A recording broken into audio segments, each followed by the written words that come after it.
नमस्कार। आज हम कक्षा 7 विषय हिंदी पाठ नंबर 3 के बारे में पढ़ेंगे।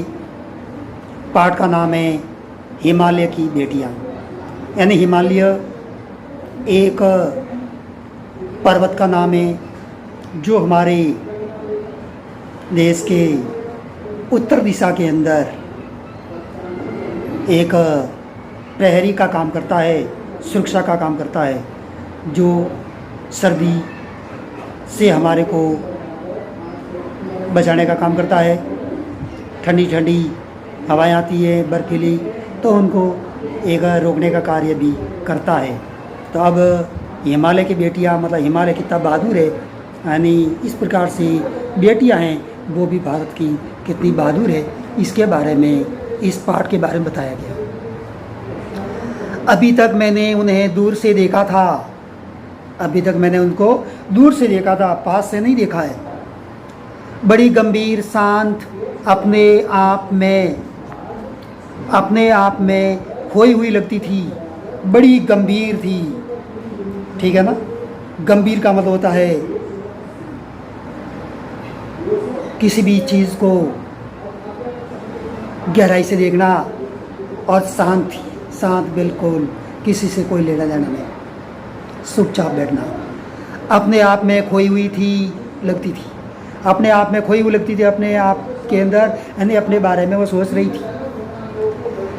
संभ्रांत महिला की भांति वे प्रतीत होती थी। अब इसके अंदर शब्द आया हुआ है कि संभ्रांत, और संभ्रांत का मतलब होता है अच्छे कुल का, यानी अच्छे कुल की वो प्रतीत हो रही थी। उनके प्रति मेरे दिल में आदर और श्रद्धा के भाव थे। अब ये बता रहे हैं कि उस महिला के प्रति हमारे दिल के अंदर आदर और श्रद्धा के भाव थे। श्रद्धा का मतलब होता है प्रेम, एक किसी के प्रति श्रद्धा रखना, प्रेम रखना। माँ और दादी, मौसी और मामी की गोद की तरह उनकी धारा में डुबकियाँ लगाया करती थी। जिस प्रकार से माँ और दादी, मौसी और मामी की गोद के अंदर उसके तरह की धारा में डुबकियाँ लगाया करते हैं, ठीक इसी प्रकार से ये भी डुबकियाँ लगा रही थी। परंतु इस बार जब मैं हिमालय के कंधे पर चढ़ा तो वे कुछ और रूप लिए सामने थी।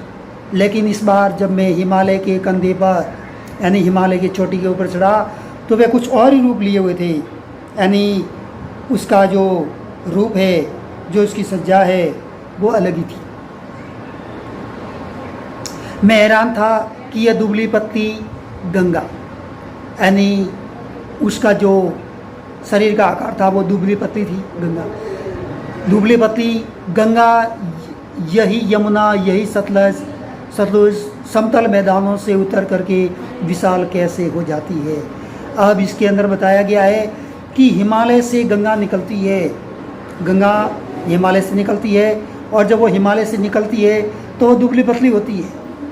गंगा है, यमुना है, सतलुज है, ये हिमालय से निकलती है तो दुबली पतली होती है, यानी इनकी धारें पतली रहती है। लेकिन जैसे ही वो मैदानों के अंदर उतर करके विशाल बन जाती है, तो इसका उछलना कूदना, खिलखिला करके लगातार हंसते जाना, इनकी यह सोच भांगी, इनका भाव, यह उल्लास कहाँ गायब हो जाता है। यानी इसके बाद बता रहे हैं कि ये जब जैसे में ऊपर पहाड़ से निकलती है तो ये छोटी इनकी धार होती है, लेकिन जब ये मैदानों के अंदर आती है तो ये विशाल रूप ले लेती है, और इनके अंदर जो उल्लास वगैरह है वो गायब हो जाता है। किसी लड़की को जब मैं देखता हूँ, किसी कली पर जब मेरा ध्यान अटक जाता है, तब भी इतना कौतूहल और विस्मय नहीं होता जितना कि इन बेटियों की बाल लीला देख करके होता है।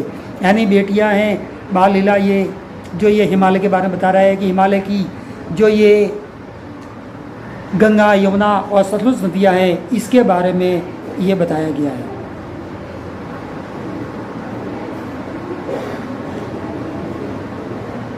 कहाँ ये भागी जा रही, वह कौन लक्ष्य है जिसने इन्हें बेचैन कर रखा है।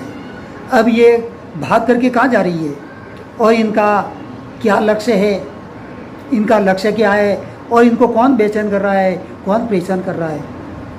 अपने महान पिता के विराट प्रेम पाकर भी अगर इनका हृदय अतृप्त है तो वह कौन होगा जो इनकी प्यास मिटा सकेगा। अब इसके अंदर बताया गया है कि अपने महान पिता के इस विराट प्रेम को पाकर के भी अगर इनका हृदय अतृप्त है यानी तृप्त नहीं हुआ है तो वह कौन होगा जो इनकी प्यास को मिटा सकेगा। यानी इसकी जो ये बर्फ़ की जली नंगी पहाड़ियाँ, छोटे छोटे पौधों से भरी घाटियाँ हैं, ये बंधुर आदित्यकाएँ, सरशब्द उपत्यकाएँ, ऐसा है कि इनका लीला निकेतन खेलते खेलते जब ये जरा दूर निकल जाती हैं तो देवदार, चीड़, सरो, चिनार और सफ़ेद करेले के जंगलों में पहुंच करके शायद इन्हें बीती बातें याद करने का मौका मिल जाता होगा कि कौन जाने बड़ा हिमालय अपनी इस नटखट बेटियों के लिए कितना सिर धुनता होगा। बड़ी बड़ी चोटियों से जाकर पूछिए कि उत्तर में विराट मौन के सिवाय उनके पास और कर रखा ही क्या है। यानी हिमालय पर्वत है वो मौन का मतलब होता है चुपचाप, ये वहाँ पर खड़ा है। और इसके अंदर आया है नटखट, नटखट का मतलब होता है शरारती, यानी जो ये शरारती हैं, शरारत करने वाले हैं, तो ये सब ये भूल जाते हैं कि इनके सिवाय और कुछ नहीं है। चुपचाप वहाँ पर मौन रूप से हिमालय पर्वत उत्तर के अंदर खड़ा है और अपने देश की रक्षा करता है और रक्षा युद्ध से भी करता है।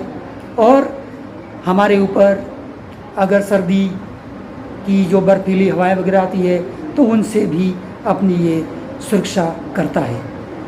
इसी के साथ में जय हिंद, जय भारत, वंदे मातरम, इसके महत्वपूर्ण तथ्य हैं वो आपको आपके व्हाट्सएप ग्रुप भेज दिए जाएंगे। प्रश्न उत्तर है वो भी आपके व्हाट्सएप ग्रुप पर भेज दिए जाएंगे। तब तक के लिए जय हिंद, जय भारत, वंदे मातरम।